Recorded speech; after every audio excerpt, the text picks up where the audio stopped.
Hello, Gritty Kitties, and welcome to Catty Chat, interviews with people trying to make things suck less in new and different ways. I'm your host, Blair Postman, a very loud Gen X, fun and angry optimist cat lady with no chill, and founder of Cat Ladies for America. You can find us every Tuesday on YouTube, Substack, and starting with the release of this very episode, all the pod audio platforms, all the things.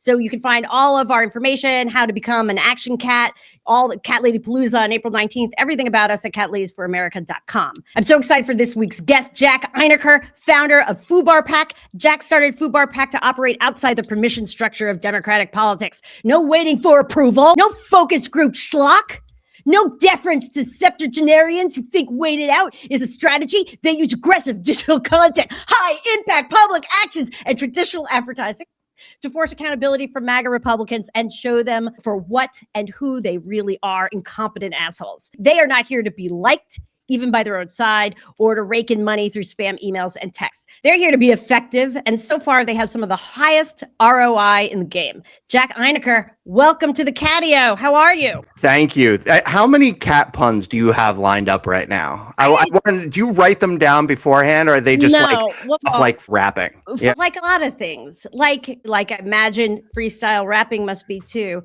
You're familiar with improv comedy, right? Sure. So it all is in the moment. However, it's all good. Lots of scenarios get suggested over and over again, like spatula. It's not that I'm like have them on a list. Sure. But things do come up. And I have to tell you, though I was a comedian, I never have been a pun girl.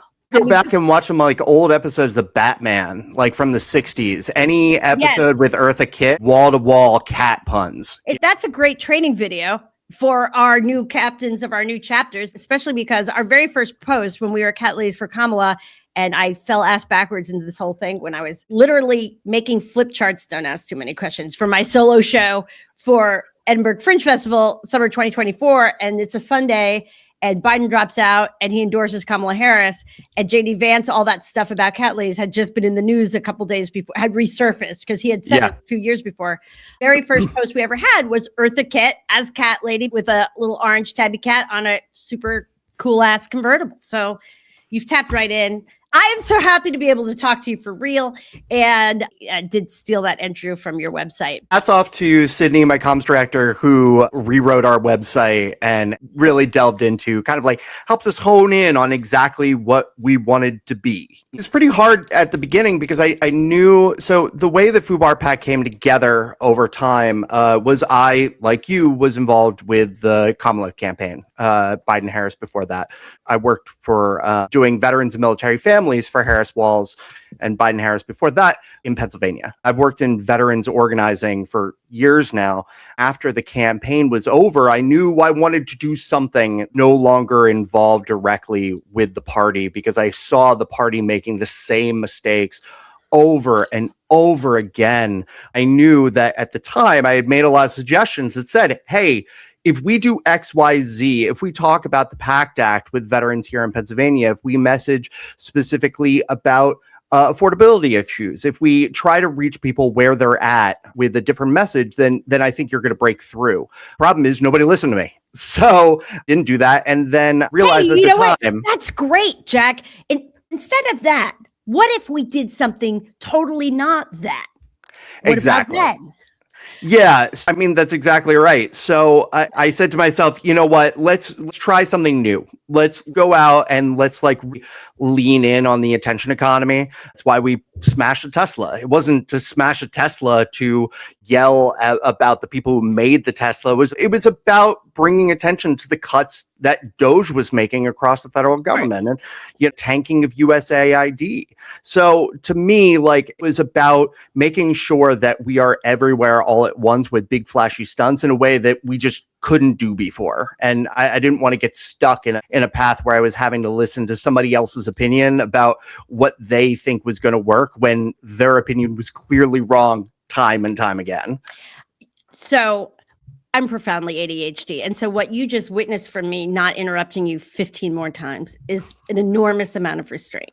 So I worked advance a couple times during the So same Obama work, clearly, because it sounded like you said I worked at Vance, and then advance. Okay. You know, Sorry, it was Cat still ladies.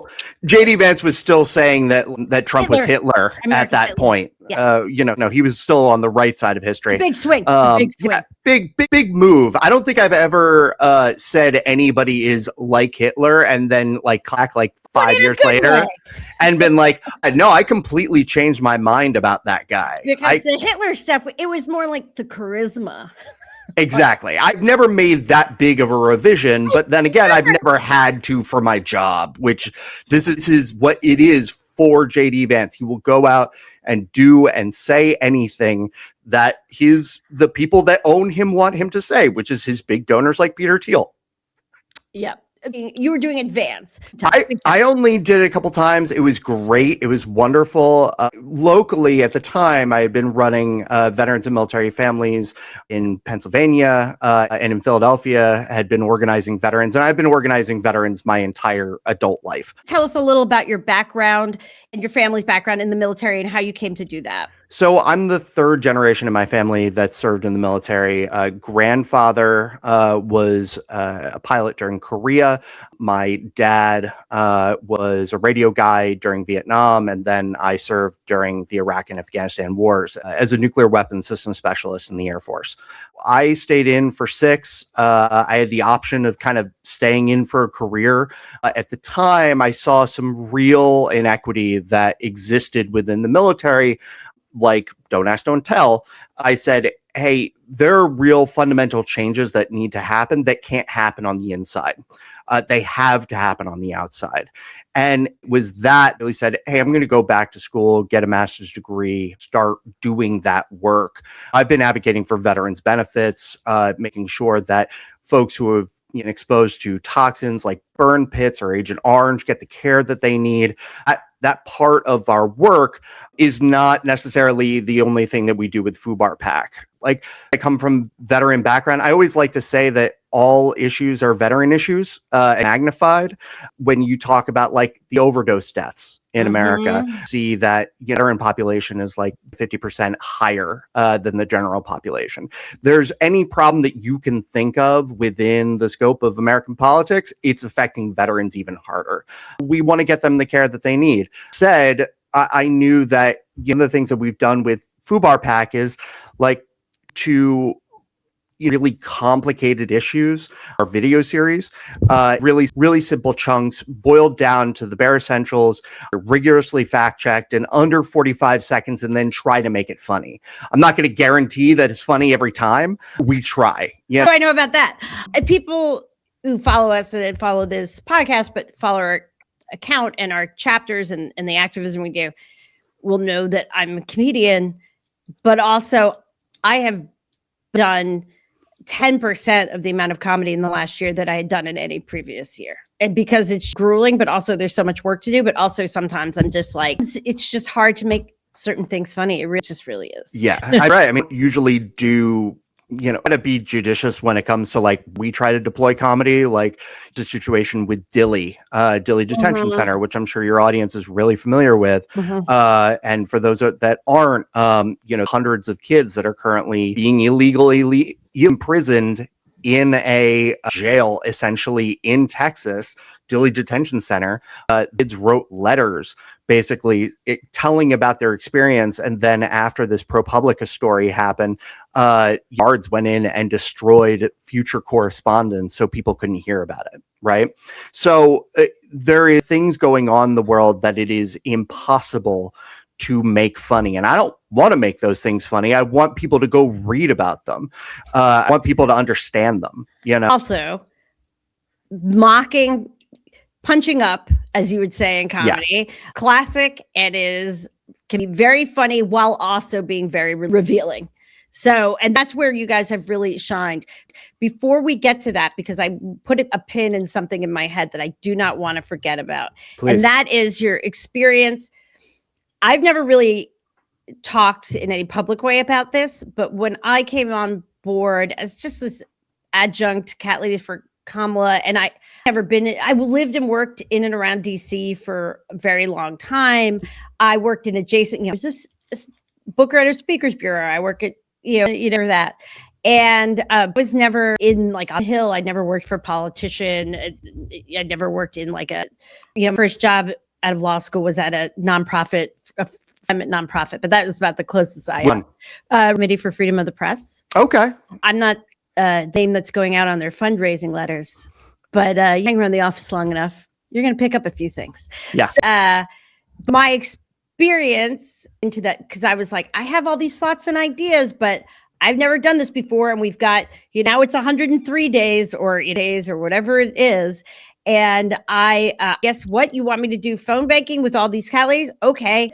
I'm going to an event that you're filming the live stream with Oprah. Now I'm meeting Oprah. Okay. You're saying like, you may hate Oprah. You may love Oprah. But if you are suddenly meeting Oprah when you had no expectations of meeting Oprah, it means something is going on in your life. I live in Baltimore, and it's only about like 45 minutes from the state line with Pennsylvania. And so I would go in a fair amount to like York and places like that.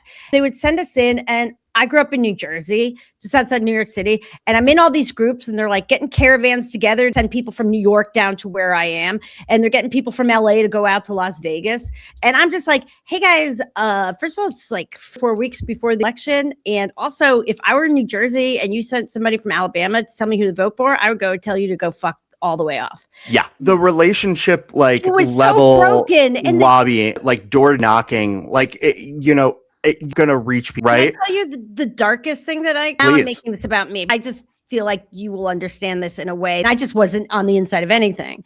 I was like, why are they making such a big deal about cat ladies? And like, wow, look at all these groups, the such and such group for Harris, the such group for Kamala. And they're having all these big fundraisers and they're making all this money, but they have like, their Instagram is like, and I'm not shitting on this. It was just weird to me. How did you get all that fundraiser? I sound like such a fucking moron when I tell this. I would look at some of these groups. I'm like, how do they set this stuff all over the country? They just started like us. And I thought everybody was starting it, like putting a show on in the bar. These people with their 501c4s, 3s, depending, or maybe it's a PAC, they've been around and they're going to do another thing. And by the way, I'm not saying those are bad people. No. I'm saying they were trying to do something in a very short period of time. And that's when I was like, oh, we are so fucked. And at the same time, I've got people saying to me like, oh, I'm on this and this DNC and this looks great and that looks great. And are you sure? And I honestly felt kind of like a schmuck and a little bit used. The problem with creating these groups of like, X group for Harris, it's really difficult on their end to really do anything with it. Right? That you can bring in money. You know what I mean? Right. Maybe you can get a list of emails, but then to turn those people into people that can go either like knock doors in their local community, like actually be advocates, like there's not much they can do. It's just kind of creating a temporary club. What that does is it takes away from the issues. I mean, like what we found it was a lot easier. The one thing I will say this in defense, like, creating these groups is that what you do and what we did, I think pretty successfully is what we were able to do was take and write a ton of op-eds, right? And reach people in a place where they weren't getting information, right? So what we did that was how we saw ourselves. We got people who had never done anything before to go out and do something. Exactly. And I think that there's like real value there. And it's still what we're doing. That part I'm with. That part is the best. I think that is awesome. And I think that that's exactly what those groups are really good at doing is getting people mobilized for the first action. This is one thing that I tell most people when we're talking about this stuff is like, you don't need to go and do something ridiculous. Don't the average person should not start a fucking podcast, right? They should not fucking hint, Jack. Yeah, present company excluded. I think that, I don't think that everybody should go out and put a 20-foot mural of JD Vance on a wall. You know what I mean? It's difficult and it costs a bunch of money. Right. So, but what people can do is use the tools that they know. Like if you are good at crochet, right? Like, start your local, like, of whomever crochet, get together and do some knitting and crochet. If you get some buddies and then like play some video games and then talk about what's going on. You can reach a lot. Every single person who wants to get involved in politics should not go off to their local DNC and just like grab a stack of lit. You know what I mean? I think that there is a level of entrepreneurship within the Democratic Party that could exist more that currently, and it's that level of engagement. I think everybody has that thing inside them that they want to go do and want to go see in the world. And if they go put that out there, they already know about it. Right? They don't need to learn a different thing. They can go out and share that. And then your love for that thing will come through with your passion about the politics. Yeah. And that's why we became For America. And we have these chapters, they're loose affiliations. And it's very much like, we're here to support you and kick around ideas and also lots of cat pictures. But you're going to focus. We're not to focus on, you've got to go, what's going on in Dallas is different than what's going on in DC. And it's different 100%. than what's going on in Reno. So you were in the military, know everything about nuclear weapons. So that's going to come in handy. I know a fair amount at this point. I will say I did have my strap a little bit. You should go watch this video if you haven't seen it already of like Scott Bessent walking out of an interview and then getting called to the Situation Room and came back an hour later and like all the blood is drained away from his face. He should be fucking scared. He should be. And I guess like the thing that she in that was like, what did he just fucking learn? You know what I mean? That he is so, like frazzled by after all that far. Yeah. So look, I hope not. I hope that because one of the things that we're seeing with this Iranian war, just like military expansionism across when it to Trump right now, is that innocent people. Not see me so much Diet Coke, huh? Great. I love Diet Coke. Get yourself a fridge cigarette. Look. Don't you get a plastic bottle of Diet Coke, because that's just, first of all, half of it's wasted. It tastes like plastic. The carbonation leaves too fast. If you get from a fountain, do not put ice in it. Do not put, to me, my husband puts all the Wait, you don't put ice in your Diet Coke? It's got to be freezing cold. It's got to be freezing. What are you talking about? Ice cold. That's the exact way to do it. Hold on. Which is the degree with no ice under this condition? Is it pebble ice? Because fuck the pebble ice. The little ice cubes, those melt incredibly fast. They are terrible. I want the dilute, big... And now I've got this much Diet Coke and this much is good. This is how you drink Diet Coke, Jack. It has to be freezing ass cold.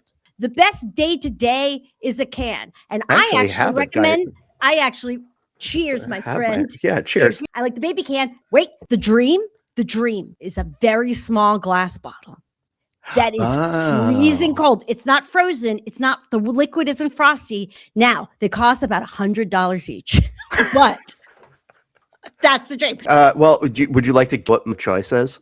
Oh, it's going to be some like Philly local, like Dixie No. It's Dew. Oh, of course. Diet Mountain Dew. I am a Mountain Dew fan. Well, no, it's my worst. It is my worst. It is the worst about me. Myself and Governor Walz are both big Diet Mountain Dew people. And I think JD Vance is actually also a Diet Mountain Dew person. Here comes a cat. Will you come over here, George? I saw the cat walking around, that I saw the cat on the stream. If you were a catless cat lady for America, that would be really... Scams. Like, yeah, maybe you how like, it's just like dark. Do you want to come over here quick? Everybody. There's George. Oh, it's an orange one. This one's orange. I have 3. Good. Great. Now that we've done 15 minutes on Diet Coke, and that's my fault. I did that. So Sydney yelled at me the last time I did a podcast because she says I turned it into the Jack Inicker show. So no. I'm making an active effort. Other people steer. Because it's interesting, Sydney. I am Team Sydney. We know how FUBAR PAC started. Where did the comedy come from? Like, hello, was it because of Fetterman and the betrayal and you just broke you in half and then all the creativity came out? Or no, 2 things. One, I grew up on Jon Stewart, right? I grew up on Jon Stewart and Colbert. I grew up in South Jersey. I grew up in Cherry Hill. So I grew up on the other end. I grew up in New York. I grew up in New York, New Jersey. Exactly. Are you a Giants fan? No, I haven't been for for 30 something years, although my family still is, but I'm a Ravens fan. That's good. That's fine. That's fine. AFC, hey, you do your thing. I have no problems. If you were a Giants fan, this podcast would take it from You had nothing to fear for the Giants. You haven't had anything to worry about with the Giants for many, many, many, I know many they're years. suffering and it's wonderful. So to answer your question, where the comedy come from, two places. One, I grew up with Jon Stewart, Stephen Colbert. I knew that their way of delivering news worked for me. So I'd imagine, and one of the things that we've had a hard time doing as Democrats is reaching just, like dudes. We have an audience now that has grown from 0 people to over 200,000 across platforms. We are approaching 100 million views online through all of our stuff. So and our audience is like 80% dudes, right? 70% dudes. Right, it's not that there's no dudes that follow, because Cat Lady is a state of mind, so we embrace cat ladies, cat daddies, totally, and our uncatted allies who vibe with us. But it's definitely more women than men, and that is not just because we have lady in our name. That is, it's partly being on Instagram, but it's partly being the messaging. Yeah, I didn't start out trying to aim for dudes just kind of talking about stuff is on my mind. Bringing different people. The other kind of side of this was I was just angry, right? I was angry about the state of the world. My dad passed away in January. No, it's all right. Last year, and that's around the time that I founded FUBAR PAC. And I was just mad. He was a veteran, as I said. And at the time, JD Vance was cutting veterans healthcare. It was personal to me, right? And I knew I wanted to take a swing at things in a way that I thought was funny and that I thought I would pay attention to. So that's kind of where the comedy comes from. It's a gallows humor. I'm for it. I was an early adopter, and now you've added more sort of news pieces in between. I'll call them parody, but only kind of. I will call them, whittled down, super real summaries. What I always like to say about the Hello series, and your audience goes and check us out. First of all, hello comes from my dogs, because my wife and I, anytime I'd walk into a room, we'd just look at the dog and be like, hello. We were doing this skit about Tom Homan taking $50,000 from undercover FBI agents. And I was going back and forth how much of this should I play up into a bit? And I thought that the thought that entered my head was hey, what if I just do this as straight-faced as possible and let the situation, let the comedy of the situation carry through, and we'll just do it that way. And so it started with just hello, my name is Tom Holm. Hello, I'm an undercover FBI agent. Yes. And that the brazenness at the corruption, I think, speaks to the moment, because they're actively telling you what they're doing. They're actively telling you that Donald Trump is going to kill laws surrounding online betting marketplaces like Kalshi and Polymarket, and then turn around and open his own online betting thing on True Social, right? They're doing so much self-enrichment at every single level in broad daylight that you can't miss it, right? So I think that's part of the reason that kind of Hello is carried through. We also rigorously clutter too. You can pare it down so much because it's on its face ridiculous, but then also that makes it a very clear story for people what's going on, and all this extraneous. But then this Democrat, but then AOC said, no, this has nothing to do with her. We try to make a Daily Show segment in under 45 seconds. And it's really hard. Fantastic. It's really hard to do things in under 45 seconds because that's the way the algorithm kind of prioritizes stuff. If you do 3-minute long videos, and we've experimented, we're just trying new things, because I think that you coming from comedy will totally get this.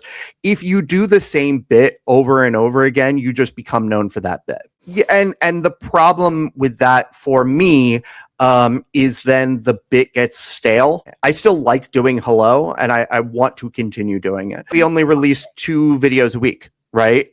Because I don't want people to hear from us all the time. I want people to hear from us and know that we're covering something. It is important and worth your time. Really funny, because we have people in our comments that will occasionally be like, oh shit, it's the FUBAR guy. He's going to tell me something awful.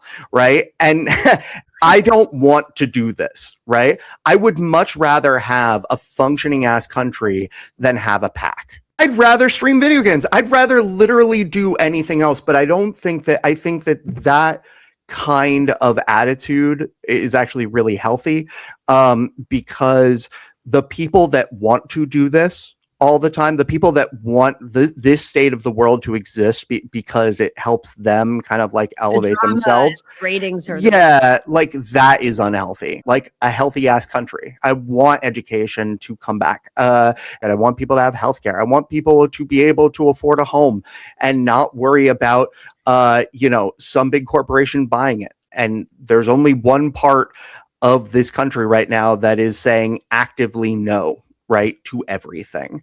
And then leading us into foreign expansionist wars and doing all sorts of garbage at home and causing chaos in our cities. So it's occasional that I'll get a question about like, hey, are the Democrats really the good guys? And I'll say, the worst guys in the room is MAGA Republicans. Let's start with that. You're a PAC, you have great success on socials. You're raising some money. I mean, there's operational costs. Everything costs money. What are you hoping to do with the investments that people are making in FUBAR PAC? Oh, there's really kind of like three pillars of FUBAR PAC. There's our stunt. Most of that's like destroying Tesla or anything. That's usually like awareness. And we try to make it as topical as possible. Yes. The second part that we've already talked about, which is our terminally online bullshit. And then the third pillar is just PAC work. And so we are supporting, we're actively running an opposition campaign against 3 congressmen here in Pennsylvania. They're their closest races in the country, 7, 8, and 10. That's Perry, Bresnahan, and McKenzie. I think this is what makes FUBAR PAC different.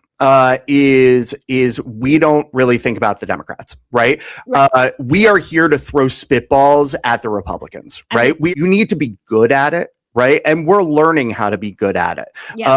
And I think that the old model of boosting up Dems, I think that what I want to do is make sure that everybody knows how profoundly incompetent these Republicans are, these 3 in particular, and broadcasting all the crazy dumb shit that they've done to hurt the country when it comes to cutting Medicaid, cutting benefits for veterans, cutting all sorts of stuff, and broadcast it in a way that makes sense. So when we started out talking about FUBAR PAC's ROI, right?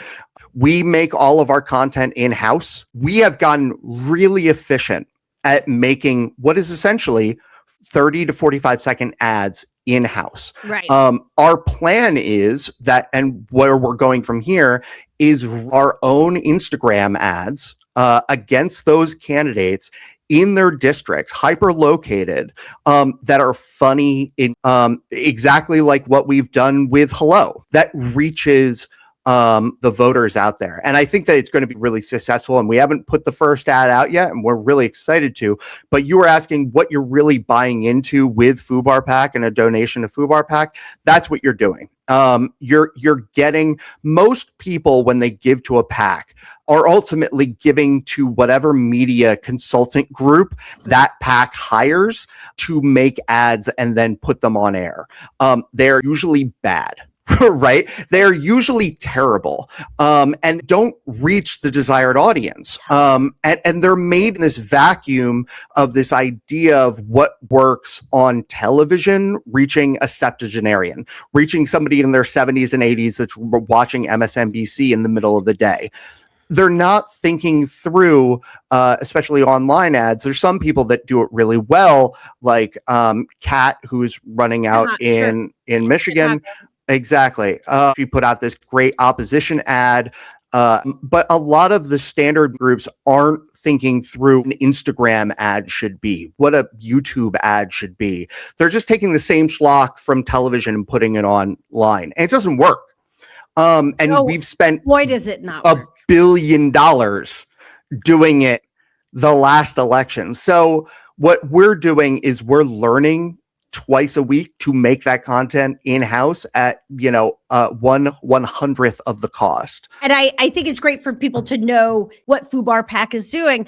And I think that's fair. I think everybody, to your point about the $1 billion or so that was spent, I think everybody should be like, I want to know where the money's going, because, and also there's a lot of these dark actors. People just want to know, like, oh, I see they're giving me a proof of concept already every week. Yeah, I get it. Great. I don't take a salary. So personally take no money from this. Everything that we raise goes to our employees and our future operations to actually put ads on air. But our organic stuff is done really well.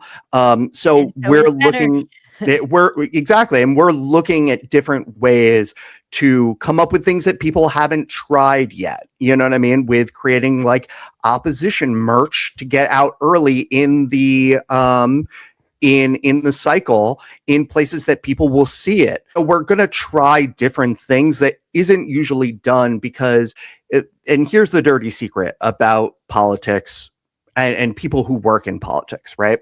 If you run an interesting, engaging campaign, okay, and your guy loses, you will never work again, right?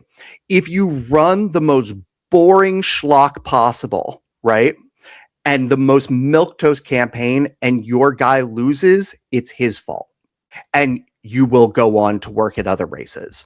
And so we disincentivize people trying new things. I want to see, and that's not to say there aren't people that are doing new things.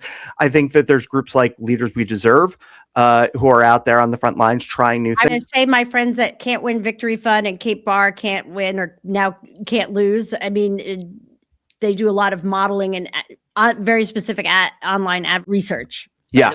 Yeah.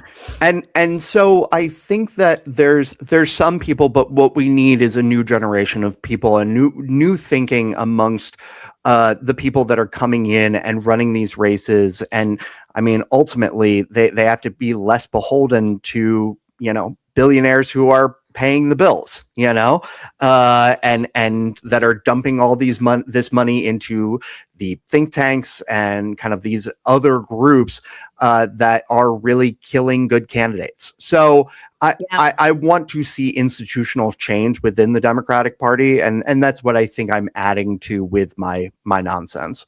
I think you're adding to it too with your nonsense. I'm a big in case I haven't made it clear. I'm a big fan of nonsense for change. In fact, hey, there you go. T-shirt. Nonsense for change. Nonsense for change.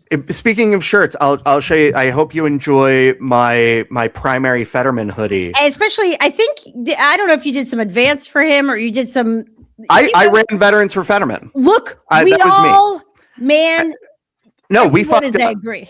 Yeah, no, we fucked up.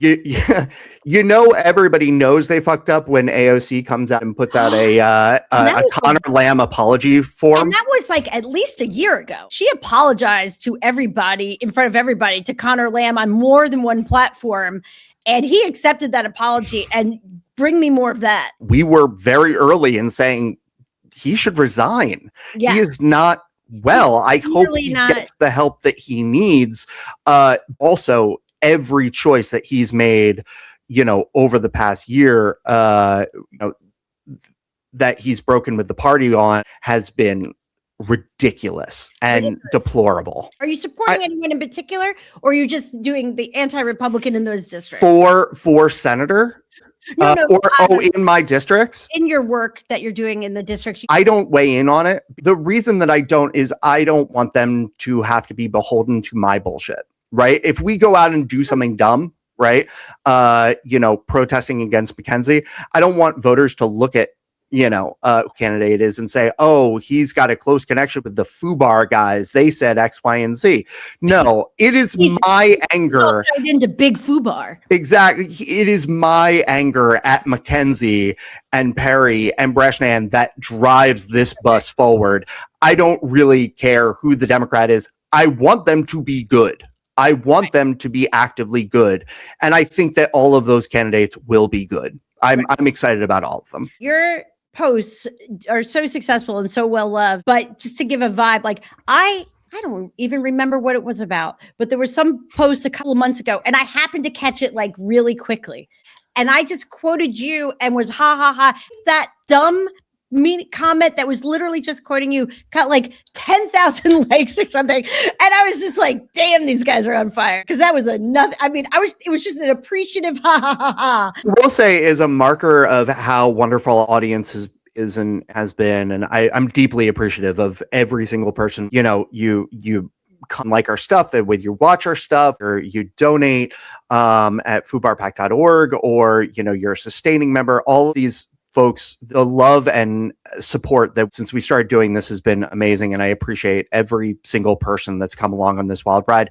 I also know that it's fleeting, right? I also know that eventually, right, people get tired of me, and that's okay. You know what I mean? I think that like what is most important, and this is why I think about we're doing in kind of these cycles, where we've got, this race in front of us, got this problem in front of us right now.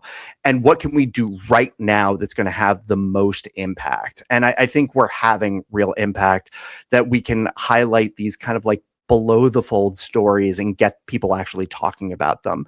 So I'm really proud of our work, and we really deeply appreciate everybody that's been so helpful, including yourself. You're welcome, but also it's all you guys. And I have to tell you, I see a lot of political comedy over the last, not just this year, like over the last 6-8 years, people thought was comedy. And I'm like, is it though? What's funny is like, I don't think of I don't think of ourselves as necessarily comedy. I was thinking of this earlier when you're describing the deadpan delivery. And so a lot of what I have done in my previous work, I'm taking something small that people don't think about, history of Super Bowl halftime shows and little conspiracies throughout. So like over energizing it, like, and suddenly like, you're like, oh my God, it is kind of insane. And what you're doing is the other side of comedy, taking something utterly insane and you're revealing the insanity, you're amplifying the insanity of it, not by, as a lot of people do, yelling like, can't you see how fucking insane it is that Homan took this thing? That message now becomes subsumed within the insanity of the thing itself. So when you take it and put your deadpan and put it in this very boring white box, and it actually my garage door. It's actually, you're welcome, guys. You're welcome for that description. But when you're putting it in this little white box, literally and figuratively, and you are saying it in just the exact words, that low-keyness, that starkness amplifies the insanity way more than yelling about the insanity. Even though I love, I'm kind of a yeller. That's what is so successful about it, because you're putting it in such sharp relief. I'm going to put this insane fucking person situation next to this white bread, because if I put this insanity next to my insanity, it just looks like all the same. I'm going to put this insanity next to this white bread, and that's how you're going to see how insane. I think that there's some people that do that very specific thing of like yelling at the camera about the thing that is upsetting. There's some people that are able to like, it's real because it's real outrage. When it's exactly. Real. And I think like Pearlmania example, people love him.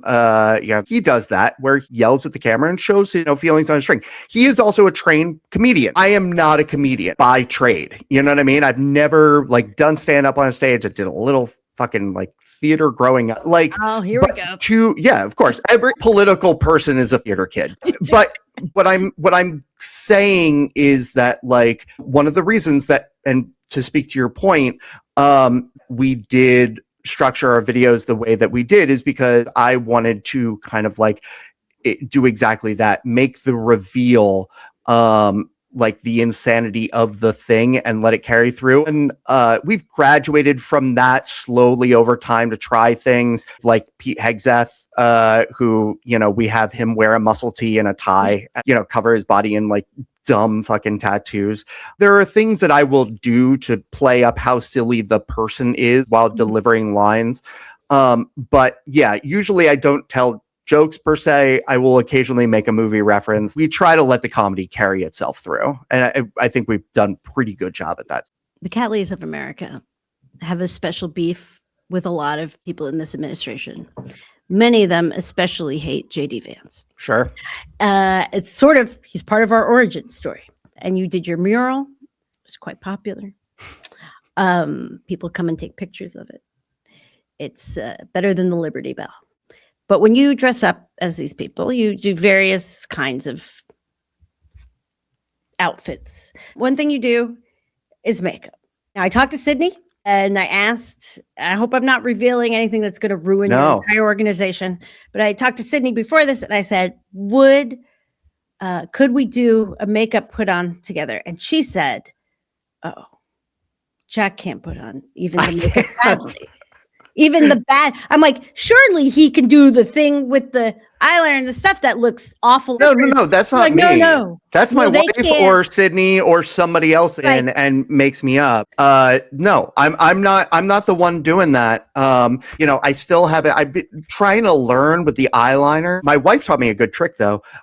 Apparently, when you're putting on the eyeliner, I don't know if it's the out, like inside to get the inside of the thing, you're supposed to like open your mouth as you're doing it. Mine looks like that by accident. Looks like what you come up with. But I was told by Sydney, who I think we know is running this show. Look, let's just all say it. All credit to Sydney. All credit to Sydney. She said that you would give me direction. I have assembled. Look, see all that black? Perfect. That I use for almost nothing. I've got this that I never use really that much, but is really sloppy. If you make one mistake with this, you're fucked. It's like taking ink off. But it doesn't matter for this scenario. I've got various, I don't know if you use mascara. I've got various mascaras. So if I don't use mascara. Oh, okay. I don't. Fun fact. No mascara. Wait, is that the eyelash ones? Mm-hmm. No, I have naturally long eyelashes. You know what? I've been told. So I don't need to. Fuck you, Jack. Sorry, I don't. Fuck you. I'm sorry. I have naturally my long eyebrows and luscious hair. I'm no sorry. wonder Judy Vance hates you guys. Yeah, exactly. This is our fashion segment. Yeah. Style segment. We're a lifestyle show now.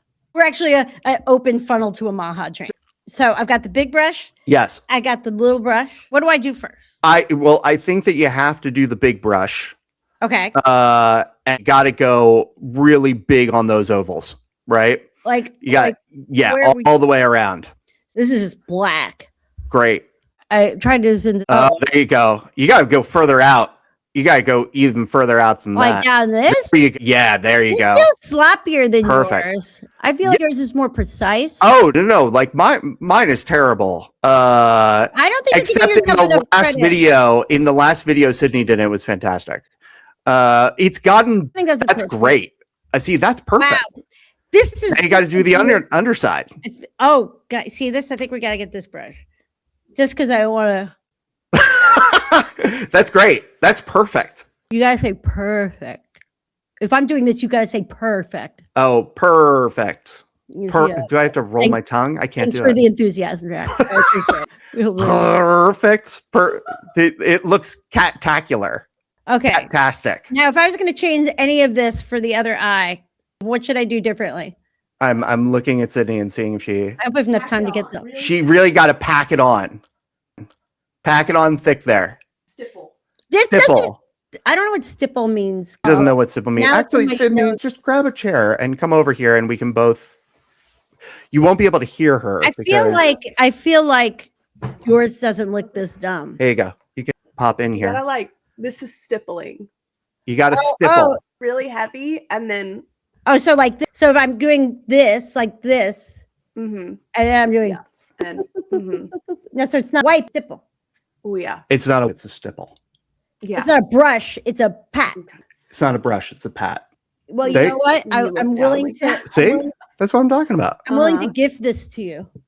This is perfect. And I would get the inner corner. Make sure connect your top and bottom at the inner corner. It's giving raccoon sheet. Guess I can stay. Hold on a second. I don't got one. I mean, I think you're there. I think you're there. That's perfect. It's great. Now, are you going to do the? Do you have a pencil? Because my staff and wife like to poke at my eyeball with the pencil and draw in the. What is that? The water line? That's what I'm? That's your water line. But that's just like sort of a little bit of karma. We just like to do. What is that? Like the crying? Oh, okay. From the crying. Blair doesn't necessarily. So you just like to poke me in the eye. Is it to illustrate crying? Are we illustrating crying? Is that? Those are supposed to be black tears. That's perfect. I love it. I was told by my art teacher in junior high not to take art in high school because it actually would go into my GPA. So this is not really my skill set. I think this is beautiful. This is you're approaching freckles up there as well. I feel like You gotta smear. Like someone left the cake out in the rain. Brings out your eyes. That's perfect. Well, great. Well, I have another 30 minutes to get this off my face, and it might take that long. My wife got me makeup wipes specifically for this, like the little. This is not my first makeup disaster scenario. My first makeup. Now you got the makeup on. You got to deliver the line. I have done this to myself, not on purpose, just from using certain kinds of eyeliner. So this is not any woman who has ever blinked while putting on mascara knows about this on some level. All right, Jack. You got to deliver the line before you go. You do it for me once. I'm going to do my best imitation. Hello, I'm Vice President J.D. Vance. Hello, I'm Vice President J.D. Vance. It's too much sass. Much sass into it. You have to. Hello, I'm Vice President J.D. Vance. Like I'm excited about it. Like he's a young intern who really believes in what he's doing. Hello, I'm Vice President J.D. Vance. It got a little southern at the end of that. I lived in North Carolina for a number of years. That'll do it. Hello, I'm Vice President J.D. Vance. Perfect. Excellent. All right. You're ready. All right. Now. Get you out there. Now I've got one for you. First of all, FUBARPAC.org. FUBARPAC.org. FUBARPAC.org. Find us on every single social media platform except True Social. We're still on Twitter, and we're still calling it Twitter because fuck Elon Musk. Yeah, fuck it. That's appropriate for to beat up his Tesla. At the end of each of our episodes, we do a little clause out. That's how I end most videos. Not that most people get to the end of them. This action? I'm going to count us out. Well, yeah, I'm going to count us out. It's going to be like 1, 2, 3, and then we do a clause out, and then we do a meow. So okay. Example. So it's a meow. You got to make it your own. All right, you got to make it. Right. Roar. Men want to roar. Musical theater. Sure. Don't think so much lion as like alley cat. So, hit the mic here. Right. It's not as easy as it looks, is it? Everyone criticizes. All right. So it's like, I'll give you an example. It's like claws out. Meow. Yeah. Right? Okay. I'm ready. 3, 2, 1. Claws out. Meow. You know what? You're going to do it one more time. Are we doing it together? Yeah, we're doing it together. Okay. We're timing the meow. Yeah, we're timing meow. Okay. But I want you to really inhabit this. Okay. I want the theater kid Jack. Like you're sure. Like all the subtlety that you do. Yeah. Forget that. Great. That's gone now. This is every open book. Okay. 3. I hope this coaching session stays in to the video. This is the final video. 100%. This is the great. Best. Okay. 3, 2, 1. Claws out. Meow. Chef's kiss. And I'll be sending that as a picture to Sydney so she can blow it up and put it on a mural on the side of a wall somewhere in Philadelphia. Oh, I don't want to ever. If you end up on a mural, you either did a really good thing or you fucked up. I know. It's like meeting Oprah. Full circle. Everything full comes circle. Back.